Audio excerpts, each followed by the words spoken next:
بسم الله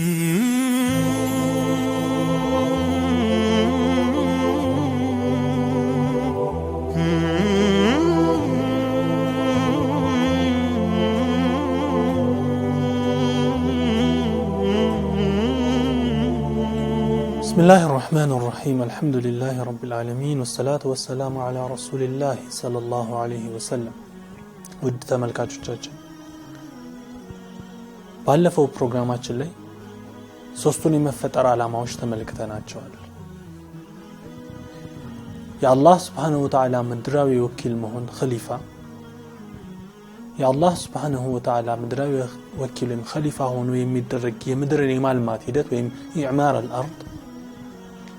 እና ዋና የሆነውና ኸሊፋነትና ምድርን ማልማት በውስጡ አቅፎ የሚይዘው وما خلقت الجن والانس الا ليعبدون ወይም አላህ መገዛት የሚባለው ጽንሰ ሐሳብ አይተናል። ስለዚህ የአላህ ወኪልነት ምድር ላይ የአላህን ፍላጎት እንድንተገብር ያደርገናል። በሂደቱም ሁለንተናዊ ሆነ ሞራላዊም ወይም ስነ ምግባራዊም ቁሳዊም ልማት የሚያመጣ የአላህ Subhanahu Wa Ta'ala ፍላጎት የሚንጸባረቅበት የሆነ ልማት ይህን ጉዞ ደግሞ በአጠቃላይ የአላህን Subhanahu Wa Ta'ala መገዛት እንደሆነ በማሰብ በአምልኮ ማዕቀፍ ውስጥ የመክተት ጉዞ እንደሆነ የሰው ልጅ በአጠቃላይ የተፈጠረለት ዓላማ እነዚህ እንደሆኑና ሲዋሃዱ ይህንን ወጥ ነገር እንደሚያመጡ ተመልክተናል። ግን ለየብቻ እንመልከታቸው። አጠር ባለ መልኩ ስናያቸው እንደምታውቁት አባታችን አደም ተፈጥሮ አላህ Subhanahu Wa Ta'ala መላእክቶችን ልፈጥር ነው ሲላቸው እንዳልተስማሙ አይተናል። በመቀጠልም አላህ Subhanahu Wa Ta'ala በእነሱ ተቃውሞና የአደምን ኸሊፋነት በማረጋገጥ መካከል ጣልቃ ያስገባት አንዲት አንቀጽ አለች። وعلم آدم الأسماء كلها ثم عرضهم على الملائكة فقال أنبئون አደምን የነገሮችን ስያሜ በሙሉ አሳወቀው። መላእክቶች ዘንድም አቅርቦት ስለነዚህ ነገሮች ንገሩልኝ አላቸው። ግን መላእክቶች ሲሆኑ መናገር የቻሉት አባታችን አደም ነበሩ። የነገሮችን ስያሜ በአጠቃላይ ኩልሃ ነው የሚለው። ይህ አባታችን አደም ሱና እንዴት ይተረጎማል ሲሉ ዓሊሞች ምን ይላሉ?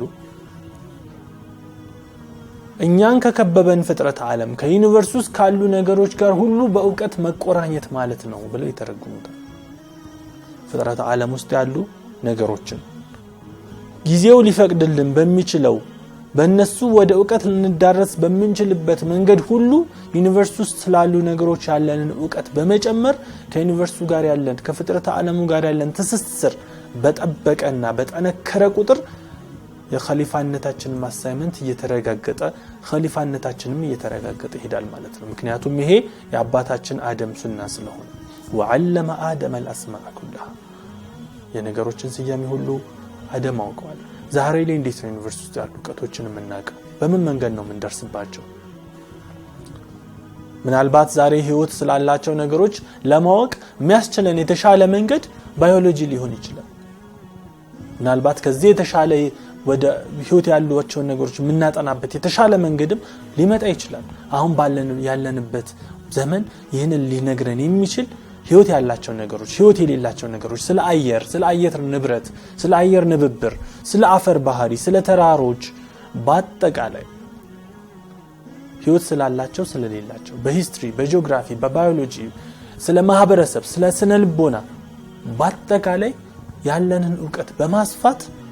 የአባታችን አደም ዕውቀት ሁለንተናዊና ኩልሃ ነበር። እኛ ደግሞ እንደ አንድ ግለሰብ የድርሻችንን ከዚህ ውስጥ ይዘን የምንወጣበት ከዩኒቨርስ ውስጥ ካሉ ዕውቀቶች ከአንደኛው ጋር በጥልቀት የምንቆራኝበትን መንገድ መፈለግ በዚህ ውስጥ መሰማራት አንዱ የኸሊፋነታችንም ምድርን የማልማትም ጉዞ መገለጫ ይሆናል ማለት ነው። እስላም ለዚህ ነው ተከታዮቹን ለዕውቀት ያበረታታል፣ ተከታዮቹን ለልማት ያበረታታል፣ ተከታዮቹን ምድር ላይ ለውጥ እንዲያመጡ በዕውቀት ስፔሻላይዝ እንዲያደርጉ በተወሰነ የዕውቀት ዘርፍ ራሳቸውን በደንብ እንዲያካብቱና ባለሙያ እንዲሆኑ ያበረታታቸዋል። ለምን? የአባታችን አደም ሱና ስለሆነ وعلم آدم الأسماء كلها ስላለ ኩልሃ ዩኒቨርስ ውስጥ በዙሪያቸው የከበባቸው ነገር ሁሉ በዕውቀት ስለተቆራኙት ማለት ነው። አባታችን አደም ነብያችን ሰለላሁ ዐለይሂ ወሰለም የመካ ጉዟቸው ላይ በማህበረሰቡ ዘንድ ያስተሳሰበ እይታ ለውጥ ያመጡ ከተጓዙ በኋላ በዲና ሲገቡ የልማት ሂደቱን አጠናክረው ቀጥለዋል። መጀመሪያ መዲና ሲገቡ መስጂድ ገነቡ። ሁሉ ነገር በአምልኮ ላይ አላህን በማወቅ ላይ እንዲመሰረት አደረጉ እና አህሉ ሱፋና ሌሎች 9 አካባቢ የሚሆኑ የዕልም ማዕከላት እንዲኖሩ አደረጉ በመቀጠልም በሙሐጅርና በአንሳር መካከል ወንድማዊ ትስስር ፈጠሩ የልማቱ ሂደት በወንድማማችነት ላይ በእውቀት ላይ አላህን በማወቅ ላይ በስነ ምግባር በመታነጽ ላይ የጀመረ የልማት ሂደት ነው ከዛም በዙሪያቸው ካሉ አይሁዶች በዙሪያቸው ካሉ ሌሎች ማህበረሰቦች ጋር ውል የሰላም ውል በመፈራረም ሰላማዊ አየር ካሰፈኑ በኋላ የመዲናን የውሃ ችግር በመፍታት የመዲናን የመንገድ የቆሻሻ ችግር በመፍታት የምግብ ችግር በመፍታት ልማታቸውን በስነ ምግባራዊ በቁሳዊ ጎኑም የተሟላ እንዴት እንደሆነ አሳይተውናል ነብያችን ሰለላሁ ዐለይሂ ወሰለም የመዲናን ህዝብ ቁጥር ካስቆጠሩ በኋላ በመዲና ውስጥ 50 አካባቢ ጉድጓዶች እንዲቆፈሩ አድርገዋል በአጠቃላይ የመዲና መንገዶች እንዲጸዱ ዋና ዋና የመንገድ ጥርጊያ እንዲሰራ ከዛም አልፎ በዋና ዋና መንገዶች ግራና ቀኝ ችቦ እንዲተከልና ማታ እንዲለኮስ አድርገዋል ሰዎች ማታ የመንገድ መብራት ባለበት የተጠረገ መንገድ ላይ ያለ ችግር እንዲንቀሳቀሱ አድርገዋል በዚህም መዲና መዲነቱል ሙነወራ የሚለውን ስያሜ አግኝታለች የምታበራዋ መዲና ነብያችን ሰለላሁ ዐለይሂ ወሰለም ምድርን ያለማ መሬትን ያለማ እህል ዘር እንዲያበቅል ያደረገ ያ መሬት የሱ ይሆናል የሚል ፖሊሲ በማውጣት ሰዎች በአጠቃላይ መሬትን ለማልማት እንዲያበቅል እንዲያፈራ ለማድረግና እንዲሰሩ ማነሳሻ ተጠቅመዋል በዚህም የመዲና የምግብ ችግር ተፈቷል የሰላም ችግር የስርቆት የዝርፊያ ችግር እንዳይኖር አድርገዋል ይሄ እስላም እንደ መርህም ያስቀመጠው በተግባርም በመልእክተኛ ህይወት ውስጥ ተተግብሮ ለሰው ልጆች የቀረበ ትልቅ ጉዳይ ነው እኛ እዚህ ጋር ይሄንን እንደ ማነሳሻ እንደ ፕሮፓጋንዳ የምንጠቀመው ሳይሆን በተግባር በመርህ ደረጃም በተግባር ደረጃም የተፈጸመና እስላም አሁንም እስከ መጨረሻው ድረስ ለሰው ልጆች የሚሰጠው አስተምህሮ ነው ማለት ምድርን ማልማት ይሄን ይመስላል በአጠቃላይ የሰው ልጅ ኸሊፋነት በአጠቃላይ የአላህን ፍላጎት ምድር ላይ ማስፈን ነው አላህ Subhanahu Wa Ta'ala ለባሮቹ የሚመኘውን ለባሮቹ የሚፈልገውን ነገር በአጠቃላይ እኛ በዙሪያችን ላሉ ነገሮች እንዲኖራቸውና እንድናደርግ ተግባራዊ ጉዞ መጀመር ነው ኸሊፋ ማለት ኸሊፋነት ማለት እንዳልነው የሰው ልጅ ልዕልና ክብር በአጠቃላይ የሚከበርበትና የሰው ልጅ በቁስ ዙሪያ የሚሽከረከር ሳይሆን ቁስ በሰው ልጅ ዙሪያ እንዲሽከረከር የሚያደርግ የሆነ ጽንሰ ሐሳብ ነው ኸሊፋ ማለት የሰው ልጅ ክብሩን ሆዱን ለመምላት የተለያየ ጥቅም ለማግኘት ክብሩን የሚሸጥ ሳይሆን እነዚህ እሱ ክብሩን የሚሸጥላቸው ነገሮች በተቃራኒው እሱ ክብሩን ተችሮት ሰው ስለሆነ ክብሩን አግኝቶ በሱ ዙሪያ እንዲሽከረከሩና እሱ እንዲጠቀምባቸው የሚፈልጉ ነገሮች ናቸው ስለዚህ በአጠቃላይ ነገሮችን ሁሉ ይቀየራቸው በአንድ ወቅት አንድ ዓሊም ሲናገር ምን ይላል ከሀገሬ ከተወለድኩባት መንደር ተነጥዬ በሌላ ሀገር መኖር ከጀመርኩኝ በጣም ብዙ አመታትን አስቆጥሬያለሁ 30-40 አመታትን አስቆጥሬያለሁ ይላል በእነዚህ ጊዜያቶች ሰዎች ሁሌ ወደኔ ሲመጡ ያቺ ኳንተ የተወለድክባት ያደክባት መንደር ድሮ እንደምታቃት አይደለችም በጣም አድጋለች ትልቅ ሆናለች መንገዶቿ ሰፍተዋል ህንጻ ተሰርተዋል መኪኖች በጣም የሚገራርሙ መኪኖች በመንገዶቿ ላይ ይሽከረከራሉ በጣም እድገት አሳይታለች ይሉኛል ከብዙ አመት በኋላ ወደዛች ምድር ተመለስኩኝና ወደ ተወለድኩባት ቀይ ተመልሼ ቀይን ስመለከታት እንዳሉት ድሮ ያልነበሩ ሰፋፊ መንገዶች ድሮ ያልነበሩ ትልልቅ ህንጻዎች ድሮ ያልነበሩ መጓጓዣዎች ከተማ ውስጥ ይታያሉ የሰው አለባበስ ተቀይሯል በጥልቀት መንደሬ መመልከት ጀመርኩኝ ይላል ያኔ የልጅነት ጊዜን ሳስታውስ ከትምህርት ቤት እንደመጣን ከመንደር ልጆች ጋር የጨርቅ ኳስ እየሰራን ስናንከባለል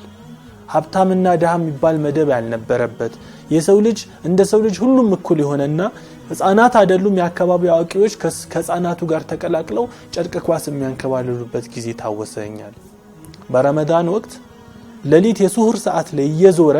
ስለ ረመዳን ስለ ጾም ፈዳኢል በዜማ ያዋዛ የመንደሩን ሰው ሱሁር የሚቀሰቅሰው ግለሰብ ታወሰኛል እኛም ልጆች ሆነን እናቶቻችንን እሱ ሲመጣ እንዳያመልጠን ቀስቅሱን አደራ ብለን ምንተኛበት ጊዜ እሱ ሲመጣም ዛፎች ላይ ጣሪያ ላይ ወተን የሱን ዜማ ያዳመጥን ከሄደ በኋላ ስለሱ ያሰብን ደስ የሚል እንቅልፍ ምንተኛበት ጊዜ ታወሰኝ ይላል ዛሬ ግን ወደ መንደሬ ስመለስ የሀብታምና የደሃ መደብ ተፈጥሯል ድሆች እንደ ድሮ ጨርቅ ኳሳቸውን ያንከባለላሉ ባለ ሀብቶች በተለያዩ ቴክኖሎጂ በፈጠራቸው መጫወቻዎች የሀብታም ልጆች በየቤቶቻቸው ይገኛሉ ሁሉም ውሎውን ለይቷል ኢኮኖሚያዊ እድገት የሀብት መጠን የሰዎችን ክብር የሰዎችን ውሎ መለየት ችሏል አይደለም እንደዛ ለሊት እየዞረ በነፃ ሰዎችን ሱህር የሚቀሰቅስ ይቅርና ማንኛውም ነገር የገንዘብ ክፍያ ካልተደረገለት ድረስ ማንኛውንም ነገር መልካም ነገር መስራት ኪሳራ እንደሆነ የሚሰማው ትውልድ በስቷል ሁሉን ነገር ሳየው አድጋለች ያሏት መንደሬ እድገቷ የት አለ ብዬ ጠየቅኩኝ ይላል ስለዚህ እስላም ለእድገት ያለንን መመዘኛ ወይም ክራይቴሪያም በማስተካከል ስለልማት ያለንን ጽንሰ ሐሳብ በማስተካከል ለልማት ሙስሊሞችንና የሰው ልጆችን በአጠቃላይ ያነሳሳል ስነ ምግባር ያለበት በአጠቃላይ የሰው ልጅ ክብሩ ቅድሚያ የሚሰጥበት የሰው ልጅ ሰው ስለሆነ ብቻ እኩልነቱ የሚረጋገጥበት የሰው ልጅ ሰዋዊ ማንነቱ ስለሚረዳው ለሰው ልጆች ሰው ስለሆነ ብቻ መልካም የሚውልለት ቁሳዊ ጥቅም አገኘም አላገኘም በአጠቃላይ የሰው ልጆች የሚዋደዱበት አየር መፍጠር ሰላማዊ ፍትሃዊ አየር መፍጠር የልማት መመዘኛ ሆኖ እስላም ያቀርበዋል በዚህ ጉዞ ላይ የሚደረግን ማንኛውንም የመንገድ የህንጻ የአስፋልት የተለያዩ ቴክኖሎጂ ውጤቶችን መጠቀምና ራስን ማሳደግንም በዚህ ሚዛን ላይ እስላም እንዲሁ የሚያበረታታው ይሆናል ማለት ነው ስለዚህ እስላም ለሰው ልጆች ያስቀመጣቸው ግቦች በናሙና ሲቀመጡ ይሄን ይመስላል የሰው ልጅን እስላም ስለ ሰው ልጅ ሲያወራ የሰው ልጅ የተፈጠረው ዘላለማዊ ሆኖ እንደሆነ ይነግራዋል የሰው ልጅ የተፈጠረው ዘላለማዊ ሆኖ ነው ግን ሞት በሚባል በር ሀገር ይቀይራል የሁለቱ ሀገሮች ባህሪ ይለያያል ይሄ የሥራ ሀገር ነው የልፋት ሀገር ነው የመስጠት ሀገር ነው ያኛው የምንዳ ሀገር ነው ምድር ላይ ህይወት ማለት መተንፈስ ብቻ እንዳልሆነች ሁሉ ሞትም የስትንፋስ መቋረጥ ብቻ እንዳልሆነች እስላም ይነግራናል ህይወት በውስጧ መተንፈስ ብቻ ሳይሆን በውስጧ የተለያዩ ስሜቶች አሉ ደስታ አለ ሐዘን አለ የተለያዩ የሰው ልጅ አእምሮ እንዲህ ብሎ ሊያስረዳቸው የማይችላቸው እውነታዎች በህይወት ውስጥ ታጭቀው አሉ ህይወት መተንፈስ ብቻ አይደለችም ስለዚህ ሞትም የስትንፋስ መቋረጥ ብቻ አይደለችም ሞትም እንዲሁ ሂደት ነች ህይወትም ሂደት እንደሆነች እንዴት መሞት እንዳለበት የሚያቅሰው እንዴት መኖር እንዳለበት የሚያቀል ማለት ይህን ጽንሰ ሐሳብ በማስቀመጥ መጪውን ምድር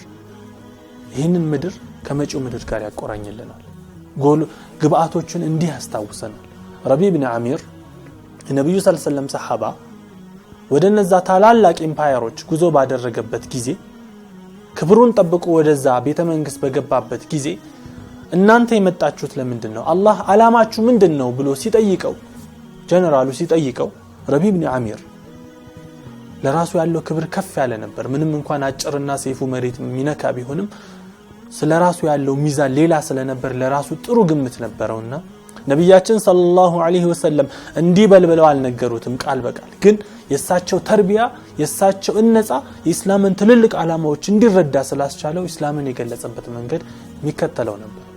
دعتنا الله أن نخرج العباد من عبادة العباد إلى عبادة رب العباد የሰው ልጆችን እንደነሱ ሰው ከሆኑ ፍጡራን ባርነት ወደነሱ ጌታ ወደሆነ ወደ አላህ Subhanahu Wa Ta'ala ባርነት ማሻገር ነው ከሰው ልጆች ለሰው ልጆች ከማጎንበስ ለፍጡራን ከማጎንበስ አንገታቸውን ቀና አድርገው እነዚህን የሰው ልጆች የፈጠረው ወደ ሆነው አላህ የሰው ልጆችን ከፍ ማድረግ ነው من جور الأديان إلى عدل الإسلام ከሌሎች ስርዓቶች ጭቆና ወደ እስላም ፍትህ ማምጣት ነው የሰው ልጅ መንፈሳዊ ጎን የለውም ብሎ የሰው ልጅን እንደ ጉዝ አካል እንደ ቁስ ትሪት ከሚያደርግ ምዕራባዊ እይታ መነሻ ካለው ቁሳዊነት የሰው ልጆችን እንደ እንስሳ ትሪት ከሚያደርግ ወይም ደግሞ የሰው ልጅ አካላዊ ጎኑን በሙሉ ቅና ሳይሰጥ መንፈሳዊ ጎኑን ብቻ አድርጎ የሰው ልጅ መንኖ ራሱን እንዲያጠፋና ተርቦ ሳይበላ ሳይጠጣ በአምልኮ ሂደት ላይ ራሱን እንዲያጠፋ ከሚያደርግ ጭቆና የሰው ልጅን ወደ እስላም ፍትህ ማሻገር ነው ምድራዊ ጎኑንም መንፈሳዊ ጎኑንም ቅና ሰጥቶ ሁለቱን ወደሚያጣምረው እስላማዊ ፍትህ ማምጣት ነው የሰው ልጆች من دك الدنيا إلى سعة الدنيا والآخرة ከዚች ምድር ጠባብ ህይወት የሰው ልጅ استنفاسو ምድር ላይ ሲያበቃ ሁሉ ነገሩ ያበቃል ብሎ ከሚያስብ ጠባብ እይታ ሰፊ ወደ ሆነው የመጪው ዓለም እይታ የሰው ልጆችን የሚያሻግር ነው የሰው ልጆች ሲለፉ ሲጥሩ ሲግሩ ሲሰሩ ላባቸው ጠብ ሲል ምንም እንኳን በዚህ አጭር እድሜያቸው ውስጥ እንዲመልፋታቸው አግባብ እንዳልሆነ ተሰምቷቸው ስሜታቸው እንዲጎዳ የሚያደርግ ሳይሆን ወይም ደግሞ አንዳንድ ጊዜ እንደምንሰማው ምን ነው ይሄን ያልፋት ለአንድ እንጀራ እንድንል የሚያደርገን ሳይሆን እያንዳንዱ የህይወት እንቅስቃሴያችን ዘውታሪ የሆነው መጪው ዓለም ላይ ተጽዕኖ የሚፈጥር እንደሆነ በማሳየት ምድራዊ ህይወትንም መጪውን ሰፊ ህይወትን በማሳየት ለሰው ልጆች ህይወትን እጅግ ሰፊ የሚያደርግ የሆነ ዲን ነው ብሎ ረቢ ኢብኑ አሚር መልሷል።